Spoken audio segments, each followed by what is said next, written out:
Hi dears, good morning. എല്ലാവർക്കും നമസ്കാരം. സാന്ത്വനത്തിൻ്റെ ഇന്നത്തെ വിശേഷത്തിലേക്ക് എല്ലാവർക്കും സ്വാഗതം കേട്ടോ. അങ്ങനെ സങ്കടപ്പെട്ടിരിക്കുന്ന നമ്മുടെ ധർമ്മൻ്റെ അടുത്തേക്ക് ആകാശും മീനാക്ഷിയും കൂടി വരിക.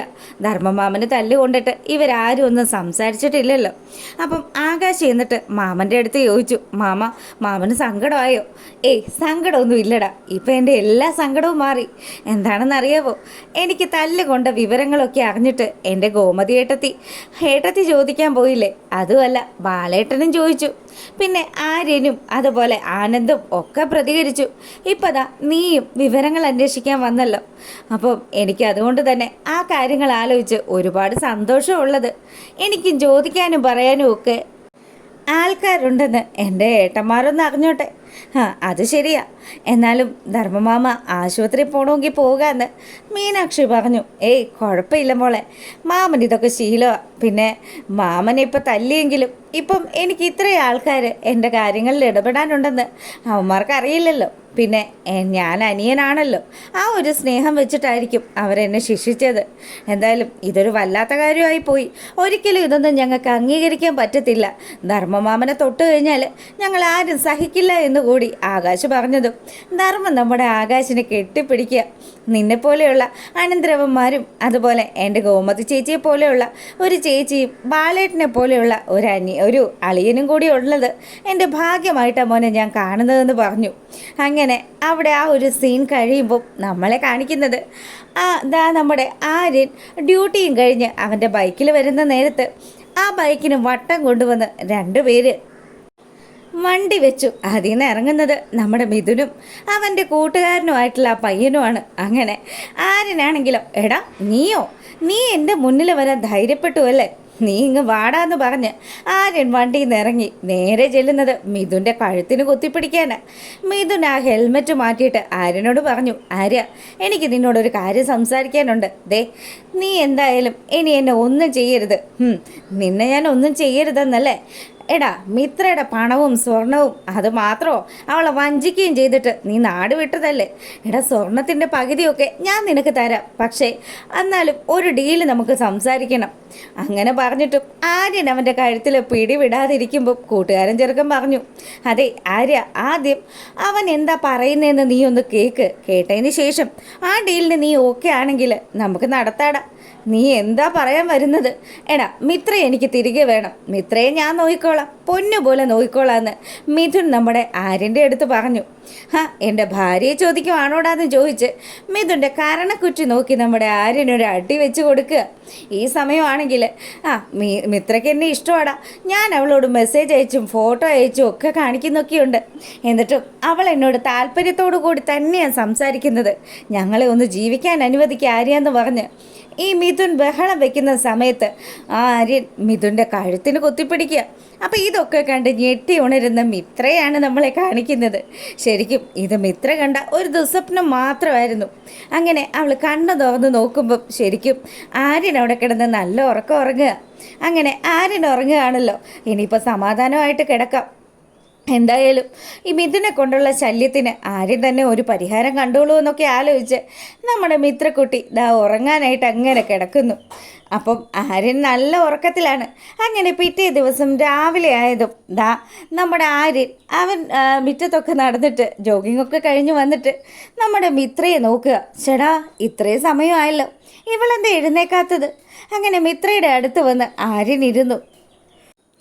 മിത്രയെന്ന് ഒരുപാട് തവണ മിത്രയെ തട്ടി വിളിച്ചതിന് ശേഷം മിത്ര ഉണരാതായപ്പോഴത്തേക്കിനും മിത്രയെ ഒന്ന് തൊട്ടു നോക്കി. അയ്യോ പൊള്ളുന്നുണ്ടല്ലോ, നല്ല പനിയുണ്ടല്ലോ മിത്രയ്ക്ക്. അങ്ങനെ ആര്യൻ തട്ടി നമ്മുടെ മിത്രയെ എഴുന്നേൽപ്പിച്ചു. മിത്രയാണെങ്കിലോ, ആര്യ എനിക്ക് വയ്യ ആര്യ, നല്ല ക്ഷീണമുണ്ട്. ഇതെന്താ ഇപ്പം നിനക്ക് പെട്ടെന്ന് ഇങ്ങനൊരു പനി വരാനായിട്ട്? ആര്യ ഒന്നും പറയണ്ട ആര്യ, എനിക്കറിയത്തില്ല, എനിക്ക് എന്താണോ പേടി കൊണ്ടായിരിക്കും. നീ എന്തിനാ മിത്ര ഇങ്ങനെ പേടിക്കുന്നത്? മിഥുൻ്റെ കാര്യം ആലോചിച്ചിട്ടാണെങ്കിൽ അതിന് ഞാൻ പരിഹാരം കാണാമെന്ന് നിന്നോട് പറഞ്ഞതല്ലേ, പിന്നെ നീ എന്തിനാ ഇങ്ങനെ ടെൻഷൻ അടിക്കുന്നതെന്ന് ആര്യൻ മിത്രയോട് പറഞ്ഞു. മിത്രയാണെങ്കിൽ എന്നാലും എനിക്ക് നല്ല ടെൻഷനുണ്ട് ആര്യ. സാരയില്ല, നീ പതുക്കെ എഴുന്നേക്ക് ആര്യ, എനിക്ക് തനിയെ എഴുന്നേക്കാൻ പറ്റത്തില്ല. ആര്യൻ എന്നെ ഒന്ന് ഹെൽപ്പ് ചെയ്യുമോ, എന്നെ ഒന്ന് ചാരി ഇരുത്തുമോ എന്ന് മിത്ര ചോദിച്ചു. അതിനെന്താ, വാ എന്ന് പറഞ്ഞ് അവൻ പതുക്കെ നമ്മുടെ മിത്രയെ താങ്ങിയെടുത്ത് ആ ഒരു കട്ടിലിൽ തന്നെ ഇങ്ങനെ ചാരി ഇരുത്തുക.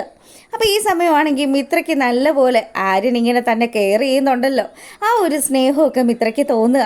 ആര്യനാണെങ്കിലോ മിത്രയോട് പറഞ്ഞു, നീ ഒരു കാരണവശാലും ഒരു കാര്യം ആലോചിച്ച് ടെൻഷൻ അടിക്കണ്ട കേട്ടോ, ഇപ്പം പഠിക്കുന്ന കാര്യം മാത്രം ആലോചിച്ചാൽ മതി. ആര്യന് ബുദ്ധിമുട്ടായി കാണുമല്ലേ എന്ന് മിത്ര ആര്യനോട് ചോദിച്ചതും, പിന്നെ ഭയങ്കര ബുദ്ധിമുട്ടല്ലേ, എനിക്കൊരു ബുദ്ധിമുട്ടും ഇല്ലടോ, താനൊന്ന് ഓക്കെ ആയി കിട്ടിയാൽ മാത്രം മതിയെന്ന് അവൻ പറയുക. അതെ, അപ്പച്ചി എഴുന്നേറ്റിട്ടുണ്ടെങ്കിൽ എനിക്കൊരു കപ്പ് കാപ്പി ഉണ്ടാക്കി തരുമോയെന്ന് ഒന്ന് ചോദിക്കുമോ? അതിനെന്താ, നീ ഇവിടെ കിടക്ക്, ഞാനിപ്പോൾ വരാമെന്ന് പറഞ്ഞ് ആര്യൻ കിച്ചണിലേക്ക് പോവുക. അവിടെ ചെന്നതും ഗോമതി എഴുന്നേറ്റിട്ടില്ല. അതുകൊണ്ട് തന്നെ ആര്യൻ അവൻ്റെ കൈ കൊണ്ട് തന്നെ ഒരു കോഫി ഉണ്ടാക്കി. അങ്ങനെ ആ കോഫിയായിട്ട് ആര്യൻ നമ്മുടെ മിത്രയുടെ അടുത്തെത്തി. മിത്രയാണെങ്കിൽ ആര്യന് വീണ്ടും ബുദ്ധിമുട്ടായല്ലേ, പിന്നെ ഭയങ്കര ബുദ്ധിമുട്ടാണ്. തേയിലയൊക്കെ അങ്ങ് ആ ഒരു എസ്റ്റേറ്റിൽ പോയി നുള്ളിയെടുക്കണ്ടേ, അതുമല്ല വെള്ളമാണെങ്കിൽ വേറൊരു സ്ഥലത്ത് പോയി കോരിക്കൊണ്ട് വരണമായിരുന്നു. അങ്ങനെ ഞാൻ അടപ്പ് കൂട്ടി കഷ്ടപ്പെട്ട് ഉണ്ടാക്കിയതാ മോളെ ഈ ചായ, നീ ഒന്ന് കുടിച്ചു നോക്ക്, വലിയ ടേസ്റ്റൊന്നും ഉണ്ടാവില്ല, പിന്നെ കുടിക്കാം ഒരു കഷായം കുടിക്കുന്നത് പോലെ.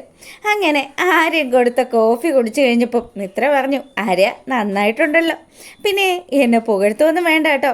അല്ല ആര്യ, നന്നായിട്ടുണ്ട്. പിന്നെ എനിക്കിങ്ങനെ പനി വന്നത് എന്താണെന്നോ, ഞാൻ ആ മിഥുനെയും ആര്യനെയും സ്വപ്നം കണ്ടു. ആ മിഥുനിനി എന്തൊക്കെ പൊല്ലാപ്പുകൾ ഉണ്ടാക്കുമെന്ന് പറയാൻ പറ്റത്തില്ല. നീ വിഷമിക്കണ്ടെന്ന് ഞാൻ പറഞ്ഞില്ലേ. അവൻ വീണ്ടും മെസ്സേജുകൾ വല്ല അയച്ചോ എന്ന് ചോദിച്ചതും നമ്മുടെ മിത്രയുടെ ഫോണിൽ ആ മെസ്സേജിൻ്റെ ആ ഒരു ടൂണ് വന്നു. അപ്പം തന്നെ അവനായിരിക്കും ആ ദുഷ്ടൻ എന്തിൻ്റെ കേടാണെന്നൊക്കെ മിത്ര ഇങ്ങനെ പറയുക. അപ്പം തന്നെ ആര്യൻ മിത്രയുടെ ഫോൺ എടുത്ത് ആ മെസ്സേജ് നോക്കിയതും മിഥുനും മിത്രയും കൂടി നിൽക്കുന്ന ഒരു ഫോട്ടോയാണ് ഇട്ടിരിക്കുന്നത്. അതിൻ്റെ താഴെയിൽ ഒരു വോയിസ് മെസ്സേജ് കൂടെ.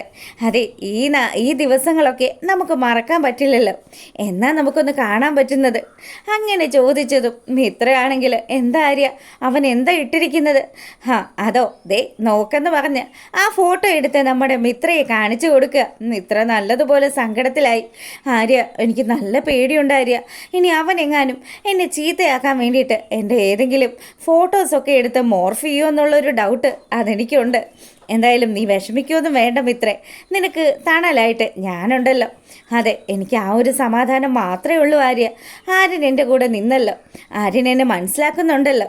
അങ്ങനെ അവർ ആ കാര്യങ്ങളൊക്കെ സംസാരിച്ചുകൊണ്ട് നിൽക്കുമ്പം നമ്മളെ കാണിക്കുന്നത് നമ്മുടെ മീനാക്ഷിയെയും അതുപോലെ ആകാശിനെയുമാണ്. രണ്ടുപേരും തകൃതിയായിട്ട് ഒരുക്കത്തിലാണ്. അല്ല, ഇത് എങ്ങോട്ടാണ് ചേട്ടാ, ചേട്ടൻ ഇത്ര രാവിലെ ഒരുങ്ങി ഗോമതി സ്റ്റോഴ്സിലേക്കാണോ എന്ന് മീനാക്ഷി കളിയാക്കിക്കൊണ്ട് ചോദിച്ചതും നമ്മുടെ ആകാശ് പറഞ്ഞു, പിന്നെ ഇതേ ഞാൻ പോകുന്നതേ എൻ്റെ അമ്മായിയപ്പനും മരുന്ന് വാങ്ങിക്കാനാ, മോളതൊക്കെ മറന്നുപോയോ എന്ന് ചോദിക്കുക.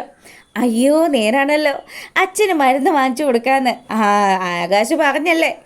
എന്തായാലും ഇവിടുത്തെ അച്ഛൻ അത് സമ്മതിക്കുമോ എന്നുള്ളത് കണ്ടു തന്നെ അറിയണം. എടി മോളെ, അതല്ലേ ഞാനിങ്ങനെ പരപരാന്ന് വിളിക്കുന്ന സമയത്ത് തന്നെ ഇങ്ങനെ ഉടുപ്പൊക്കെ ഇട്ട് നിൽക്കുന്നത്. മെഡിക്കൽ സ്റ്റോർ എപ്പോൾ തുറക്കുമോ അപ്പം പോയി ആ മരുന്ന് വാങ്ങിച്ചിട്ട് നിൻ്റെ വീട്ടിൽ അച്ഛന് കൊണ്ട് കൊടുക്കണം. അച്ഛന് നീ തന്നെ കൊണ്ട് കൊടുക്കേണ്ടി വരും. ഞാൻ എന്തായാലും മെനക്കെടാൻ നിൽക്കില്ല മോനെ. പിന്നെ നീ മെനക്കെടില്ല, അല്ലെങ്കിൽ നീ എപ്പോഴാടി കളി മെനക്കെട്ടിട്ടുള്ളത്? അതൊന്നും പറയണ്ട.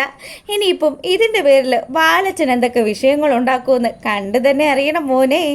അങ്ങനെ മീനാക്ഷിയും ആര്യനും സംസാരിച്ചതിന് ശേഷം മീനാക്ഷി ആര്യനോട് പറഞ്ഞു, ആകാശിനോട് പറഞ്ഞു, അതെ ഞാനെന്നാലും പോകാനുള്ള കാര്യങ്ങളൊക്കെ ഒന്ന് സെറ്റ് ചെയ്യട്ടെ കേട്ടോ. അങ്ങനെ അവൾ ആ ഹാളിലെത്തി അതിൽ നിന്ന് കുറച്ച് ആ ജഗ്ഗിൽ നിന്ന് കുറച്ച് വെള്ളമൊക്കെ എടുത്ത് കുടിച്ചുകൊണ്ട് നിൽക്കുമ്പം നമ്മുടെ ശ്രീദേവി അങ്ങോട്ട് വരിക. മീനു, നീ പോവാൻ റെഡിയായോ? ഏട്ടത്തി റെഡിയായിക്കൊണ്ടിരിക്കുക. എന്താല്ലേ സുഖം, സർക്കാർ ഉദ്യോഗസ്ഥരായി കഴിഞ്ഞാൽ വലിയ സുഖം തന്നെയാണ്. അതെന്താ ഏട്ടത്തി അങ്ങനെ പറഞ്ഞത്? അല്ല, ഈ ഫയൽ കണ്ടില്ല, അതുപോലെ 2-3 ദിവസം കഴിഞ്ഞ് മടങ്ങി വരൂ, അതുപോലെ തന്നെ ഇടയ്ക്കിടയ്ക്ക് ചായ കുടിക്കുന്ന ശീലം, ഇതൊക്കെ സർക്കാർ ഓഫീസുകളിലാണല്ലോ. എൻ്റെ ഏട്ടത്തി ഏത് സർക്കാർ ഓഫീസിലാണ് പോയിരിക്കുന്നത്? എൻ്റെ മീനു, ഇതൊക്കെ കണ്ടുപിടിക്കാനായിട്ട് ആർക്കാ സർക്കാർ ഓഫീസ് കയറി ഇറങ്ങാൻ നേരം? നമ്മളെ ഈ ഭൂമി ഉരുണ്ടതാന്ന് പറയുന്നതല്ലാതെ ഭൂമിയുടെ ബാക്കി സെറ്റപ്പുകളൊന്നും കണ്ടിട്ടില്ലല്ലോ. നമ്മൾ കണ്ടോ ഭൂമി ഉരുണ്ട് കറങ്ങുന്നത്? അതുകൊണ്ട് അതിലൊന്നും വലിയ കാര്യമില്ല. ഇതൊക്കെ ഗസ് ചെയ്യാനായിട്ട് ഏത് പൊട്ടനും പറ്റും. അങ്ങനെ ഇവർ ഈ കാര്യങ്ങളൊക്കെ സംസാരിച്ചുകൊണ്ട് നിൽക്കുമ്പോൾ ഗോമതിയും അങ്ങോട്ട് വരിക. അല്ല എന്താ ചേച്ചി അനിയത്തിയും കൂടി ഭയങ്കര ഡിസ്കഷനിലാണല്ലോ. അതെ ദേ ഏട്ടത്തി ഓഫീസിലെ കാര്യങ്ങളൊക്കെ സംസാരിക്കുക. സർക്കാർ ഉദ്യോഗസ്ഥരൊക്കെ മുഴുവൻ ഭയങ്കര ചായ കൂടിയ ടീമാണെന്നും ചായ കമ്പനിക്കാർക്കൊക്കെ നല്ല കമ്മീഷൻ കൊടുക്കുന്നത് ഇവരാണെന്നും ഒക്കെയാണ് പറയുന്നത്. എൻ്റെ പൊന്നു മീനു ഒന്നും പറയണ്ട. ഈ ശ്രീദേവി ചില സമയത്ത് ഇങ്ങനെയൊക്കെയാണ് സംസാരിക്കുന്നത്. അല്ല മിത്രയെ കണ്ടില്ലേ? മിത്ര രാവിലെ ചായ കുടിക്കാനൊന്നും അടുക്കളയിലേക്ക് വന്നില്ലല്ലോ. മിത്ര വന്നില്ലെന്നോ? എന്നാൽ നമുക്കൊന്ന് റൂമിൽ പോയി നോക്കിയാലോ എന്ന് പറഞ്ഞ് അമ്മയും രണ്ട് മരുമക്കളും കൂടി ദാ നമ്മുടെ ആര്യൻ്റെയും മിത്രയുടെയും റൂമിലേക്ക് എത്തുക. അപ്പോൾ മിത്രയുടെ നെറ്റിയിൽ തുണിയൊക്കെ നനച്ചിട്ട് ആര്യൻ മിത്രയെ ശുശ്രൂഷിച്ചു കൊണ്ടിരിക്കുമ്പോൾ അയ്യോ ഇതെന്ത് പറ്റിയത് മോളെ, ഇതെന്ത് പറ്റിയതാന്ന് ചോദിച്ച് ഗോമതി നമ്മുടെ മിത്രയുടെ പറ്റ കയറിയിരുന്നു. എന്നിട്ട് ഗോമതി ചോദിച്ചു, എന്താ മോളെ നിനക്കിതെന്ത് പറ്റി? അയ്യോ തീ പോലെ പൊള്ളുന്നുണ്ടല്ലോ. അപ്പോൾ ഉടനെ തന്നെ ശ്രീദേവി ഏട്ടത്തി കളിക്കാൻ തുടങ്ങി. നല്ല പോലെ പൊള്ളുന്നുണ്ടല്ലോ മോളെ. അയ്യോ ഇതെങ്ങനെ പനി പിടിച്ചു? അതെ മഴ നനഞ്ഞിട്ടാണെന്ന് നമ്മുടെ മിത്ര പറയുക.